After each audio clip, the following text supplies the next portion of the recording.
sekarang sudah berkembang betul ya. Terus terang saja teman-teman adik-adik kami itu yang masih muda-muda kami ajak berpikir, terutama kami itu ingin menonjolkan dari sisi pelayanan, Mbak Bangga. Gitu. Kalau lulusannya dari analis itu kan di perguruan tinggi manapun kan ada, dari UNER ada, mungkin UGM ada. Kalau dokter yang kami rekrut juga dari UGM, dari UNER. Reagen-reagennya, bahan-bahan mentahnya juga dari sama, perusahaan yang sama dari Jepang atau dari Jerman. Peralatan juga begitu. Nah, apa yang membedakan? Yang membedakan adalah pelayanan. Itulah yang kami genjot, Pak. Dari bagaimana bisa humble, bagaimana lab bisa menjadi orang-orang periksa itu menjadi at home, dan lain sebagainya. Makanya orang-orang kalau datang ke Parahita itu sangat-sangat, aku seperti di rumah sendiri ya, gitu. Sama anak-anakku minta ini saja yang ngambil darahku, oh, udah hafal semua begitu, Pak.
Assalamualaikum warahmatullahi wabarakatuh. Waalaikumsalam. Bersama saya Bambang Sadono di kanal Inspirasi untuk Bangsa. Mudah-mudahan kanal ini selalu bisa memberi inspirasi, motivasi, dan edukasi. Kami sedang mempersiapkan beberapa video wawancara untuk ikut memberi makna 73 tahun Universitas Gadjah Mada. Menurut rencana, wawancara ini akan kami bukukan meneruskan buku yang sudah kami terbitkan. Saat ini saya sudah bersama dengan salah seorang alumnus program doktor dari Universitas Gadjah Mada, yaitu Bapak Dr. Andes Muhammad Sultan Amin, Magister Manajemen. Beliau banyak sekali jabatannya, antara lain adalah Direktur Utama Laboratorium Parahita. Apa kabar Pak Sultan? Baik-baik Pak Bambang, sehat Pak Bambang juga nggih? Ya, alhamdulillah.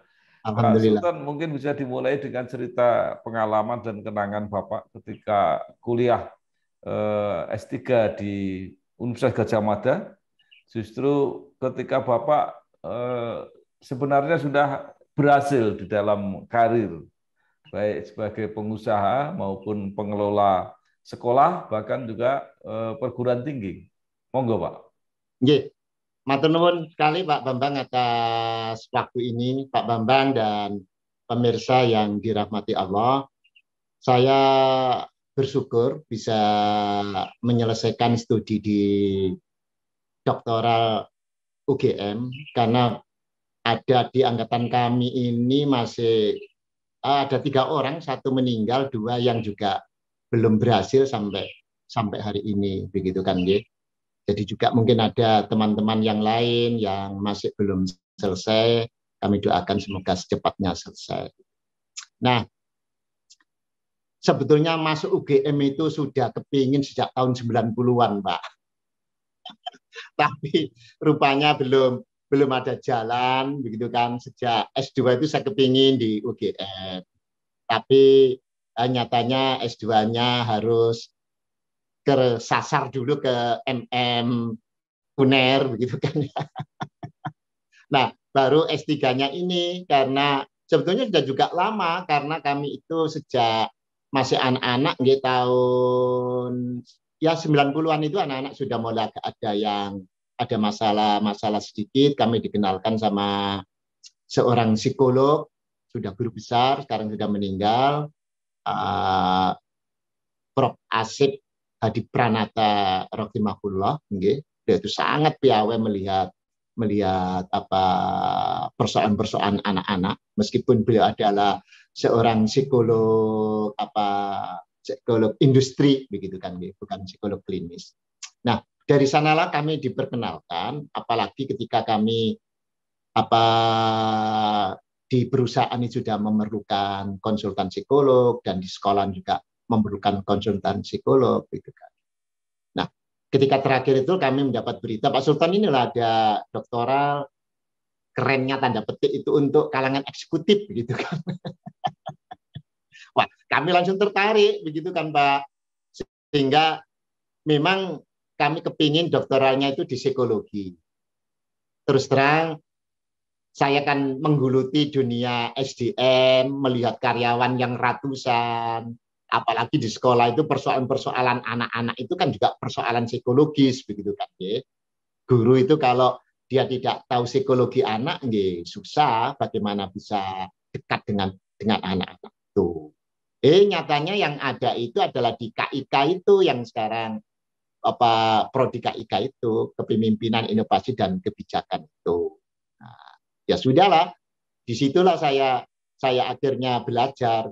Saya dalam hati loh kok jadi kebijakan inovasi gini, sudah saya terima saja ya, tidak sesuai dengan keinginan. Maka ketika mau nulis disertasi itu tentang psikologi sama Prof. Muhajir itu, ya nggak bisa dong masuk. Ya mbak yang ada hubungannya dengan kebijakan begitu kan. Nah, lo apa saja Prof? Ya kesehatan boleh, tentang hukum boleh, tentang pemerintahan dan tentang pendidikan. Oh, sudah jadi langsung connect di benak saya. Kalau kesehatan, saya ini meskipun praktisi kesehatan di dunia laboratorium klinik kan tidak banyak kami menguasai detailnya soal kesehatan, rumah sakitan dan lain sebagainya. Ke rumah sakitan dan lain sebagainya kan kami nggak banyak menguasai Pak. Apalagi kami bukan orang kesehatan. Ya di pendidikan, saya mikir lagi, lah kok jauh-jauh sekali ya saya belajar pendidikan doktoral lagi kok ke UGM, kok gak ke UNY gitu kan, kok gak ke UNESA di Surabaya begitu. Nyatanya Tuhan itu membimbing, disitulah uniknya itu Pak Bambang gitu kan, sehingga promotor minta ada ahli kesehatan, ahli pendidikan yang bisa ikut jadi pembimbing begitu kan. Dan disitulah saya betul-betul menikmati tentang inovasi itu, karena terus terang sekolah yang kami dirikan sejak tahun 2000 itu adalah sekolah inovatif. Jadi kami bersyukur sekali saya belajar tentang teori-teori inovasi dan sampai bisa mengembangkan itu. Nah, dulu kan hanya praktisi inovasi kan tidak ada basic teorinya sebagai landasan. Nah, ketika di UGM itulah kami baru ngeh, ya Allah, memang Tuhan segala-galanya ini ya. Saya terdampar di UGM ini nggak salah. Itulah Pak.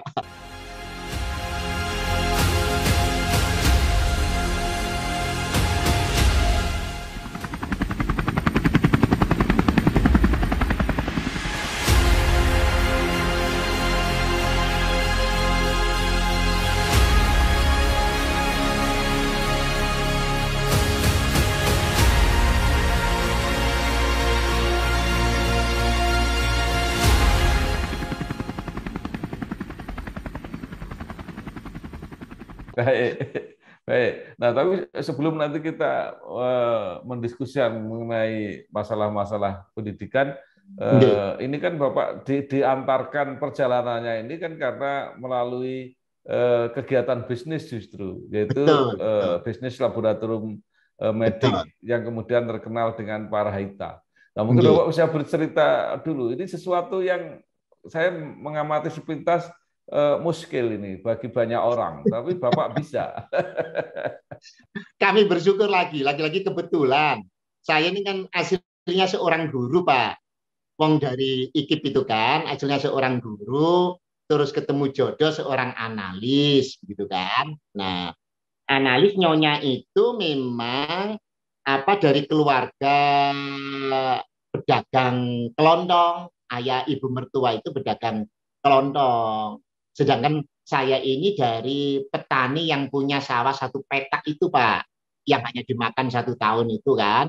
Sehingga orang tua kami tidak bisa menyekolahkan ke perguruan tinggi, baik saya apalagi kakak-kakak saya sampai SLTA saja begitu kan. Nah, tapi apa mindset bisnis itu nyonya sudah ada di benaknya. Karena sejak kecil di rumah itu kan yang dibicarakan duit, yang dibicarakan dagang beras, dagang jari, dagang kain, dan lain sebagainya. Lah kami petani ini kan hanya bicara soal sawah yang setahun 2 kali, 3 kali itu saja kan, bahkan nggak ada pembicaraan yang lain untuk itu. Jadi yang bisa menangkap bisnis awalnya itu adalah nyonya, begitu kan. Jadi nyonya ketika ada temannya apa lagi susah karena dia apa berbisnis oleh teman-temannya jadi direktur utama harus diturunkan menjadi pesaham biasa. Lah, dia kan aja jadi pekerja biasa. Lah, di saat galau itulah dia datang ke rumah kepingin belajar ngaji ke saya. Karena saya ini kan guru ngaji yang dari musola ke musola, langgar ke langgar itu kan. Nah, iya Mas, saya stres, saya kepingin belajar ngaji. Lagi-lagi Tuhan itu maha pemurah. Kok dia tidak ke masjid-masjid besar itu mencari guru? Kok ke saya begitu kan? Di rumah kontrakan yang gang sempit sepeda motor harus dituntun itu, Pak. Maka sama nyonya diajak, ayo mendirikan lab bersama saya. Ayo katanya gitu. Lah terus ya biar Mas Sultan yang ikut bersama-sama, saya kan nggak mungkin masih punya anak-anak kecil lah. Di sela-sela saya mengajar itulah kami berdua dengan teman itulah memulai bisnis lab ini begitu Pak. Nah, dari sanalah saya belajar autodidak terus terang aja Pak Bambang.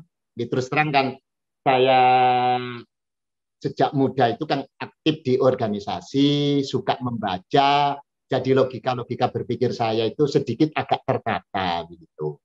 Sehingga mendirikan bisnis itu plus minusnya saja yang saya ambil begitu kan. Diskusi awal, kalau orang bukanya jam 7 bisa nggak kita buka jam 6? Kalau orang pemeriksaan hasilnya jam 3, kita bisa nggak lebih maju jam 2 atau jam 1? Begitu Pak. Kalau orang selesainya yang pemeriksaan khusus itu taruhlah hepatitis, gitu kan seminggu, bisa 2 minggu, bisa nggak kita lebih cepat? Kita 4 hari, 5 hari sudah selesai. Jadi begitu Pak. Jadi logika-logika itu saja teman saya ini yang saya ingin backup bagaimana mengerjakan ditudinya, saya yang mewarnai untuk marketing, untuk front office dan lain sebagainya. Itu kami berbagi di situ. Kami mulai, ya bersyukurlah sampai sekarang ini, terus di tengah perjalanan visinya agak beda, akhirnya kami bisa begitu kan. Beliaunya berdiri sendiri, kami sekeluarga berdiri sendiri, sama-sama eksis sampai sekarang. Ya dari logika-logika sederhana saja, Pak.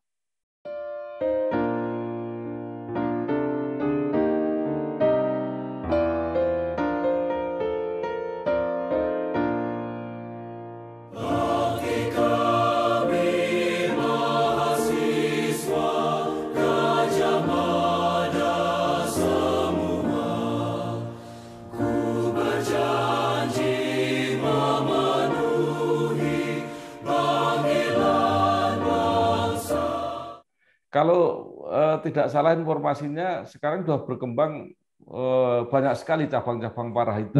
Alhamdulillah Pak, sekarang sudah berkembang betul. Ya terus terang saja teman-teman adik-adik kami itu yang masih muda-muda kami ajak berpikir, terutama kami itu ingin menonjolkan dari sisi pelayanan Pak Bapak. Gitu. Kalau lulusannya dari analis itu kan di perguruan tinggi manapun kan ada, dari UNER ada, mungkin UGM ada. Kalau dokter yang kami rekrut juga dari UGM, dari UNER.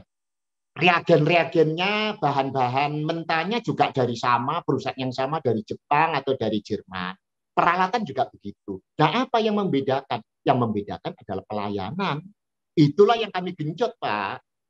Dari bagaimana bisa humble, bagaimana lab bisa menjadi orang-orang periksa itu menjadi at home dan lain sebagainya. Makanya orang-orang kalau datang ke Parahita itu sangat-sangat, aku seperti di rumah sendiri ya gitu. Sama anak-anakku minta ini saja yang ngambil darahku, udah hafal semua begitu Pak. Itu yang kami mencoba begitu loh Pak. Karena pada dasarnya adalah bisnis kesehatan itu ya bisnis pelayanan gitu kan. Oke. Itulah yang kami sedang sedang improve terus begitu Pak. Baik, Bapak ini apa ya? Saya lihat cukup lengkap gitu ya. Bisnis berhasil tapi juga pengabdian sosialnya juga jalan terus. Sekarang Alhamdulillah. kalau tidak salah selain aktif di Persyarikatan Muhammadiyah Nggih. juga di perguruan tingginya Bapak menjadi BPH itu Nggih. yang mendampingi sehari-hari sebuah perguruan tinggi Muhammadiyah. Bisa Betul. diceritakan nih soal itu, Pak? Nggih. Karena terus terang ya mungkin karena saya ini dianggap lulusan yang sedikit agak sukses kali sehingga diminta oleh perguruan tinggi itu untuk sebagai ketua BPH atau kalau di perguruan tinggi swasta kan sebagai ketua yayasan, kepanjangan tangan dari pimpinan pusat majelis dikti itu kan Pak. Kan. Nah ini sudah periode keempat ini. Sebetulnya saya nggak mau udahlah Pak Rektor periode ketiga saja regenerasi. Enggak, Bapak harus nemani kami sampai keempat ini dulu. Ya sudahlah kalau begitu. Nah kami ini kan sebagai boleh disebut yang dipertuakan, kami kan hanya memberi ruang saja deh Pak. Ruang bagaimana rektor dan para jajarnya bisa berimprovisasi, kami bukan melototi, mengawasi yang orang tidak bisa berbuat banyak untuk mengembangkan kampus ini. Maka kami support terus, ayo apa yang bisa dikembangkan, ayo apa yang bisa diraih lagi, begitu kan. Ya terus terang kan rektor dengan jajarannya itu kan ya masih muda-muda, ya jauh di bawah umur saya kan Pak, sekitar 50-an begitu kan Pak Bambang. Ya alhamdulillah, itulah yang sinergi inilah yang terus kami bangun.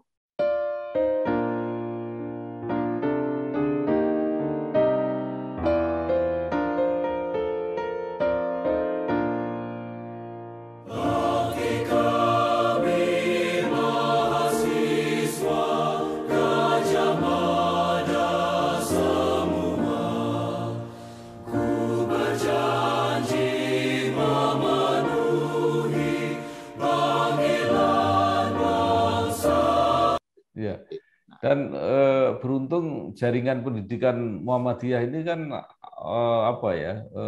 sangat besar, artinya bisa saling belajar gitu ya, bisa saling membantu gitu, juga pertumbuhannya cepat. Bahkan sekarang perguruan tinggi yang ranking tertinggi juga sudah diduduki oleh perguruan tinggi Muhammadiyah, Pak. Bagaimana kesan Bapak?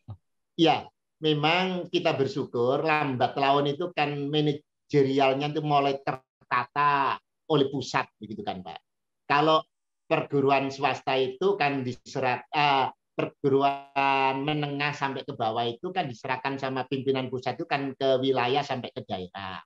Nah, kalau perguruan tinggi itu diambil langsung oleh pimpinan pusat.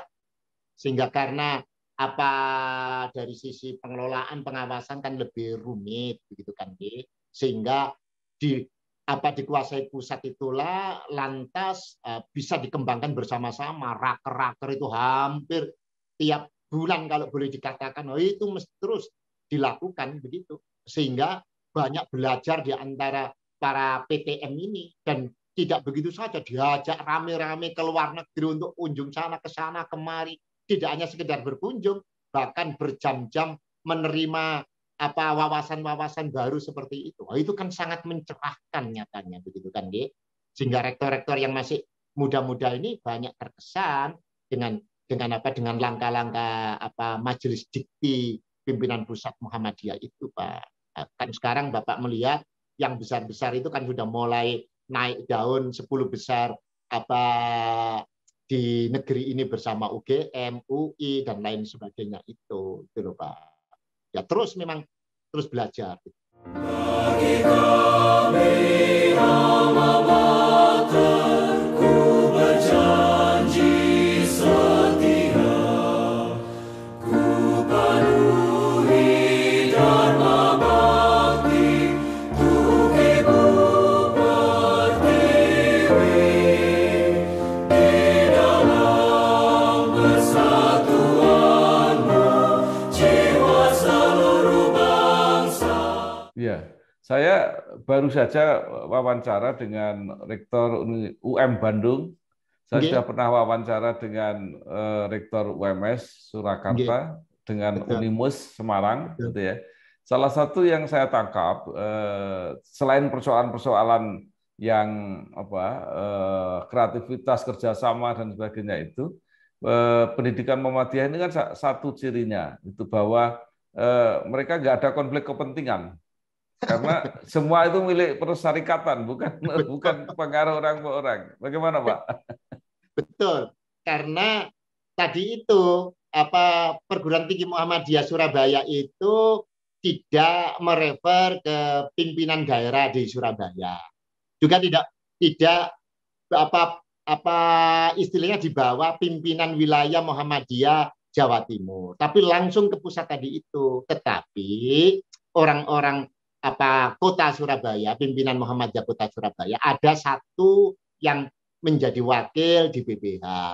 Kalau kalau BPH-nya diserahkan ke wilayah, termasuk kami ini kan wakil ketua pimpinan wilayah menjadi ketua BPH, ada juga bapak-bapak yang lain yang ke kita. Jadi nggak ada kepentingan. Jadi kalau ada apa-apa itu persoalan itu langsung dibawa ke pusat sehingga tidak ribut dengan persoalan-persoalan di bawah begitu.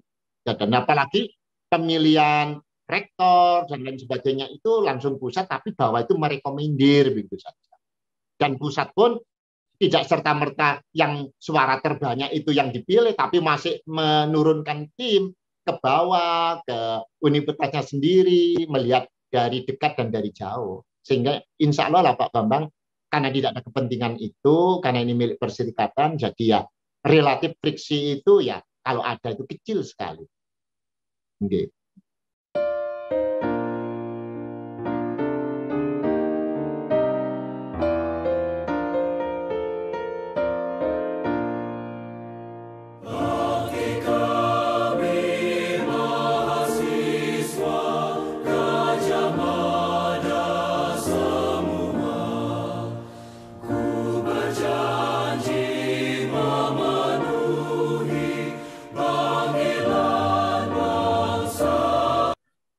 Baik, Pak.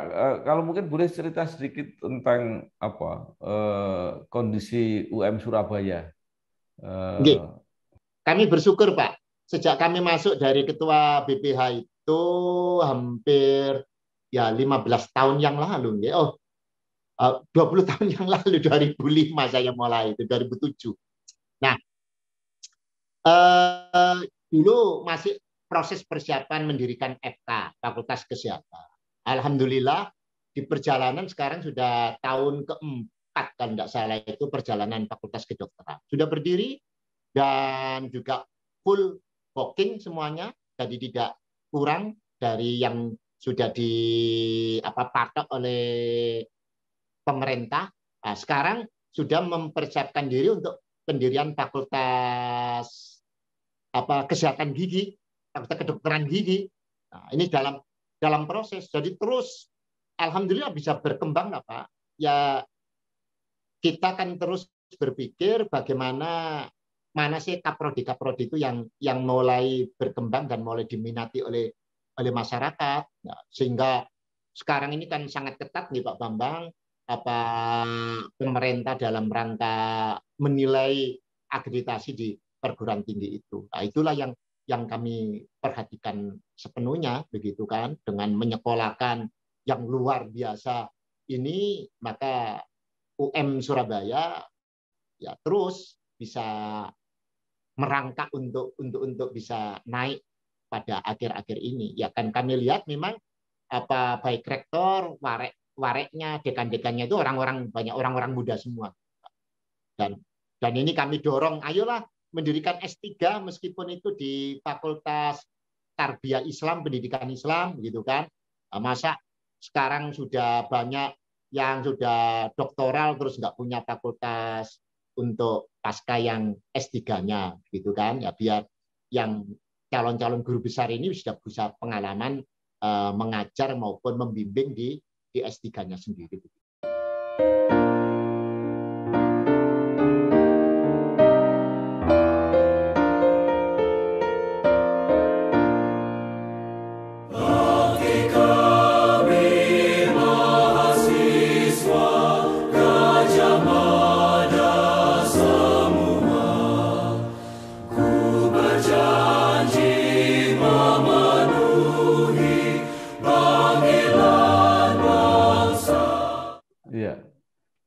Baik, Pak Sultan mengabdi pada organisasi, tetapi juga membina sekolah yang mungkin itu dikelola oleh yayasan Pak Sultan sendiri.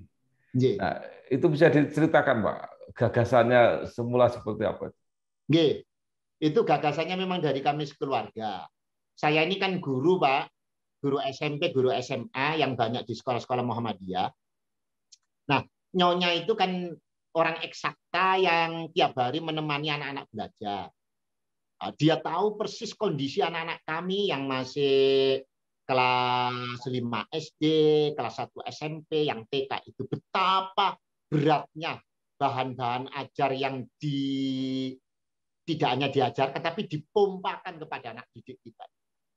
Jadi kalau berangkat belajar itu bawa tas, bawa tentengan, begitu kan? Kalau pulang itu lesu, bawa tentengan lagi, malah masih mengerjakan PR banyak, gitu kan, Pak. Nah, Nyonya itu ketika itu bertanya, Mas, ada nggak sekolah itu yang tidak membebani anak?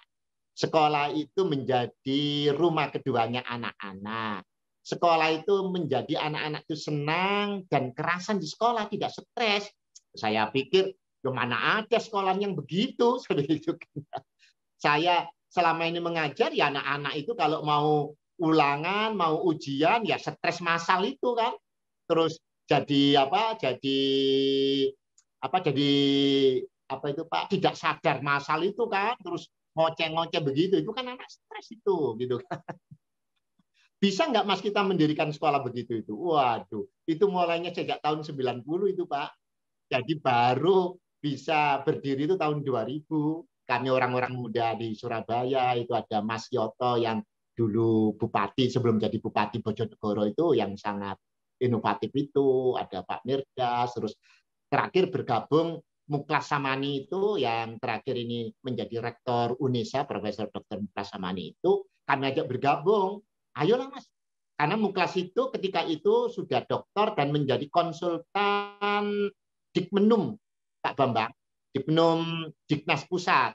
Beliau sudah keliling kemana-mana, begitu kan. Ada ide-ide baru yang menggumpar-gumpar di otaknya itu yang dia belum bisa aplikasikan. Ayolah Pak Sultan mendirikan sekolahan, sekolah yang anak kelas 1 sampai kelas 3 itu tidak ada mata pelajaran, yang hanya tema-tema kehidupan. Ya, kita ini kan tema kehidupan, Pak. Ini kan tema kan juga kan, bukan mata pelajaran, begitu kan. Nah, dari situlah Pak kami gagas.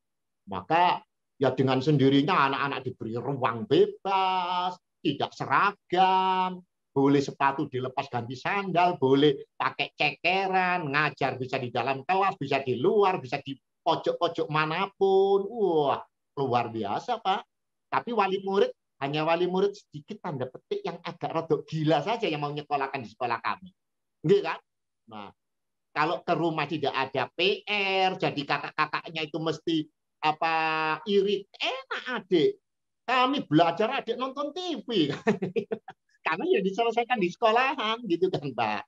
Semua kan sekolah-sekolah sudah begini semua. Dan alhamdulillah kurikulum kami itu menjadi embrionya K13 ketika Pak No menjadi Menteri Pendidikan dan Kebudayaan dulu itu Pak. Gitu loh. Jadi ya alhamdulillah. Jadi kalau anak-anak di Saim itu mau ulangan, mau tes apa nggak pernah diberitahu. Jadi anak-anak itu udah siap setiap saat begitu kan, dengan main, dengan apa begitu loh. Nah, kemarin kami sekolah alam itu kami tidak ada hubungan dengan teman-teman sekolah alam sebetulnya. Kami sekolah alam itu ada dua hal, Pak. Anak-anak itu kita dekati dengan dasar alamiah anak. Bahwa anak itu suka bermain, suka diceritani, suka menari, suka menyanyi. Itulah yang kami jadikan pendekatan. Dunia anak. Jadi alamiah anak. Apa sih yang disukai anak itu? Dari situlah kami masuk. Sehingga sekolah SD itu adalah bermain sambil belajar. Kalau SMP, belajar sambil bermain. Baru SMA itu belajar dan belajar, Pak. Ya kalau playgroup ya hanya main doang. Sehingga anak-anak itu seringkali ditanya oleh papa mamanya, kamu diajari apa sama gurumu? Aku nggak diajari apa-apa, aku diajak main. Sekolah mahal-mahal kok hanya diajak main saja. Tapi anak-anaknya sudah bisa membaca, bisa bagi-bagi, bisa merapikan tempat tidur, bisa merapikan sepatu dan lain sebagainya, bisa ngajak dialog, tanya kepada papa mamanya, kalau ada tamu itu ikut nemoni tamu, begitu sudah, karena anak-anak sudah terbiasa dengan begitu-begitu itu, Pak Bambang. Di dalam Pancasila jiwa seluruh nusaku, ku junjung kebudayaanmu, kejayaan Indonesia.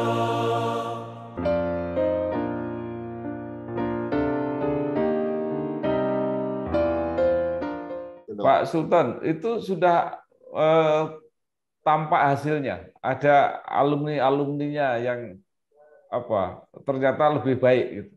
Oh sudah, Pak. Nyatanya alumni-alumninya itu kemarin itu saya baru diceritani ketika ujian proposal di UNER itu ada profesor siapa itu nggih dari psikologi, Pak Sultan, Masya Allah, anak saya lulus SMA nggak mau kuliah, Pak, langsung ke Jerman jadi praktisi untuk membantu orang-orang jompo, orang-orang di rumah. Ini niru Pak Sultan, betul ya? Iya. Kalau ayahnya belajar teori dulu baru praktek. Kalau anaknya enggak, praktek dulu nanti dia menciptakan teori. Saya gitu, ketawa ngakak-ngakak. Jadi anak-anak itu sudah seperti itu. Ya aku nggak mau kuliah dulu, aku kepingin cari kerja atau aku membuat pekerjaan dulu, nanti kuliahnya gampang nanti. Jadi anak-anak itu bisa humble, bisa dimanapun biasa. Jadi kami ajak naik gunung, apa begitu itu kan, sehingga putri kami itu ke Kanada pulang pergi sendirian itu sudah terbiasa.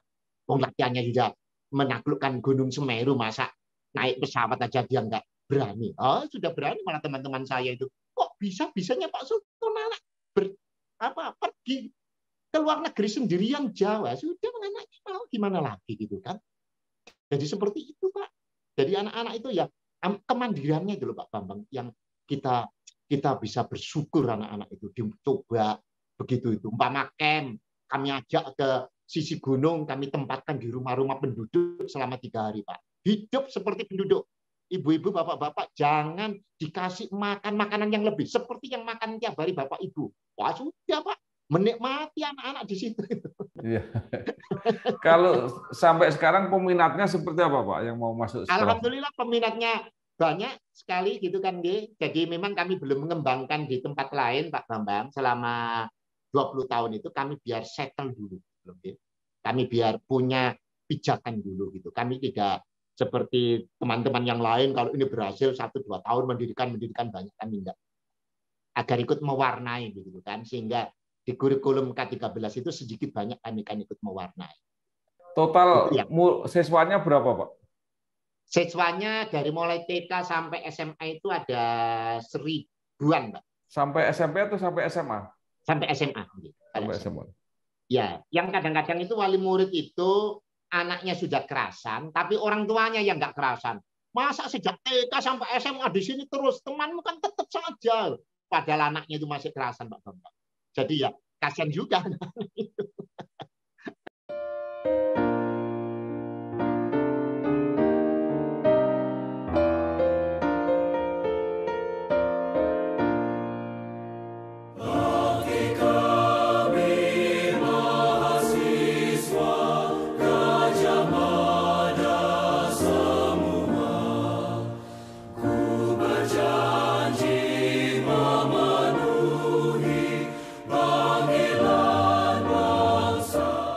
Sekarang membahas tentang kembali ke disertasi Bapak tadi. Betul. Apa aplikasinya di pendidikan?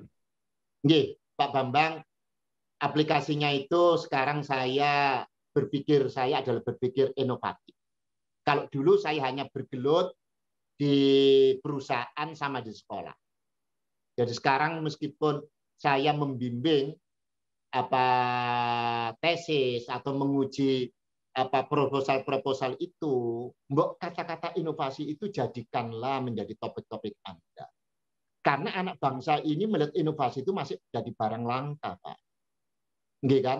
Kalau inovasi ini sudah menjadi viral, menjadi habit kita, maka bangsa ini dengan mudah Pak akan mengejar ketertinggalan itu. Itu loh Pak. Nah, apalagi teman-teman di SAIM itu, di Sekolah Alam Insan Mulia itu sejak awal adalah sekolah inovatif, mereka terus kami dorong untuk menciptakan hal-hal baru. Supaya anak itu lebih berkerasan dan sebagainya. Contoh kecil saja Pak Bambang. Ketika ada teman guru, Bapak, kami ini kan ketika menutup jam mata pelajaran itu kan terus jadi kikuk dengan anak-anak. Apa kikuk Anda? Masa kalau sudah teng, teng, teng, teng, teng, oh, kan jam untuk pulang, begitu kan? Mesti anak-anak itu menirukan, mari kita berdoa. Nah, begitu kan mestinya. Besok lagi, mari kita berdoa. Loh, sampai itu gayanya, yo harus berbeda tiap hari. Jangan mari kita berdoa. Pasukan berdiri, siap. Kita akan berjuang ke camp kita masing-masing. Ayo berdoa. Besok ganti lagi, besok ganti lagi. Itu nanti mindsetnya anak-anak tiap hari. Besok apa ya? Besok apa ya? Besok apa ya? Oh, itu kan menjadikan anak-anak itu kan terpacu untuk membuat hal-hal yang tiap hari itu bisa nuansanya berubah itu, Pak Bambang. Nah, karena kita itu memang malas untuk berpikir begitu, padahal kita itu punya kemampuan untuk itu, Pak. Iya kan?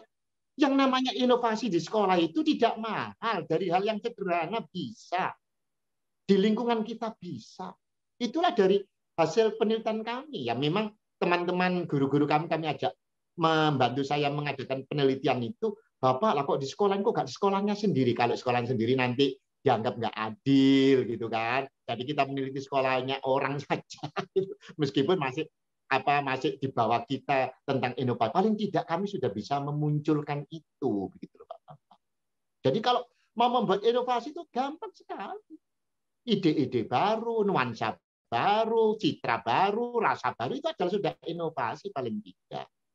Gitu kan Pak. Sehingga orang bisa menjadi tertarik, menjadi orang menjadi apa tadi itu nyaman di situ. Itulah sebuah inovasi. Nah, padahal setiap kali disertasi itu kan bicara novelty, begitu kan Pak. Nah, itulah Pak yang kami bicara kemana-mana itu ya nuansanya nuansa inovasi itulah sekarang hasil dari UGM itu kan. Ya, baik. Ini luar biasa. Ini bisa menjadi konsep pendidikan yang sangat mendasar, Pak.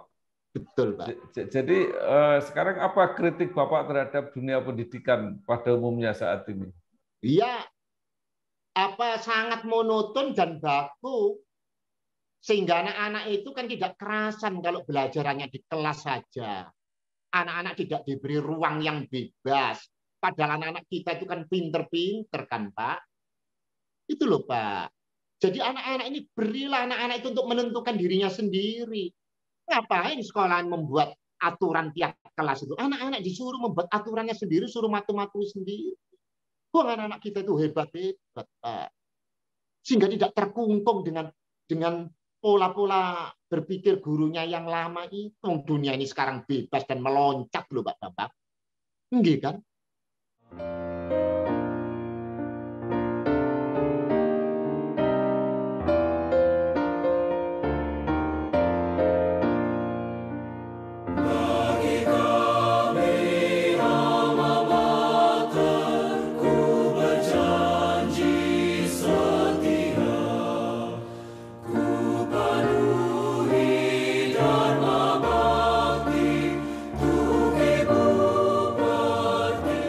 Jadi itu sama dengan konsep belajar merdekanya Mendikbud saat ini kalau gitu. Betul, Pak Nadiem itu luar biasa. Tapi di bawahnya Pak Nadiem belum siap. Itu yang tidak dikomunikasikan dengan detail. Ya, itu karena ketika Muhammadiyah mau diberi jatah untuk menjadi wakil Menteri Pendidikan nggak mau Pak waktu itu. Ya karena melihat begitu settle-nya pendidikan ini. Pak Sultan terakhir, apa yang ingin Bapak sarankan baik kepada dunia pendidikan terutama di UGM ya tadi yang melahirkan kesempatan untuk Bapak melahirkan karya yang sangat, saya kira sangat akan dari karya monumental, termasuk juga kepada para mahasiswa supaya mereka lebih kreatif dalam menghadapi nanti dunia prakteknya. Betul, Pak. Tadi kan sudah saya singgung, Pak Bambang. Kalau dulu kan kita digemparkan dengan era global, itu saja kan tidak siap. Perusahaan besar-besar seperti Nokia, seperti BlackBerry saja bisa gulung tikar kan begitu kan, Pak. Isu global belum selesai, muncullah pandemi, Pak. Wah, porak-poranda semua, Pak. Enggak kan? Nah, oleh sebab itu UGM tidak bisa tidak. Harus yang namanya inovatif itu tidak hanya menjadi patennya jurusan kami KIK. Nah, seluruh prodi-prodi di UGM itu harus mengangkat inovasi itu. Kalau tidak, nanti UGM akan disalip oleh perguruan-perguruan tinggi yang sudah melakukan ini luar biasa. Sehingga alumni-alumni UGM itu menjadi apa ya? Ya, menjadi tokoh-tokoh leader inovasi di tempatnya masing-masing. Tidak bisa tidak itu, Pak. Karena dunia kita ini sudah meloncat jauh dan cepat sekali. Ya. Nah, ini harapan kita. Luar biasa sekali. Terima kasih Bapak Dr. Andes Muhammad Sultan Amin, Magister Manajemen, Wakil Ketua Muhammadiyah Jawa Timur, Direktur Utama Laboratorium Parahita, Ketua BPH Universitas Muhammadiyah Surabaya, dan juga pendiri sekolah alam, Pak ya. Insan Mulia. Insan Mulia. Sekolah Alam Insan Mulia di Surabaya. Banyak sekali yang bisa kita ambil, kita serap, dan mudah-mudahan ini merubah mindset kita selalu menjadi kreator-kreator yang inovatif di dunia pendidikan maupun di masyarakat. Sekali lagi terima kasih Pak, sukses terus. Sami-sami Pak Bambang, matur nuwun sangat atas kesempatan. Wassalamualaikum warahmatullahi wabarakatuh. Waalaikumsalam.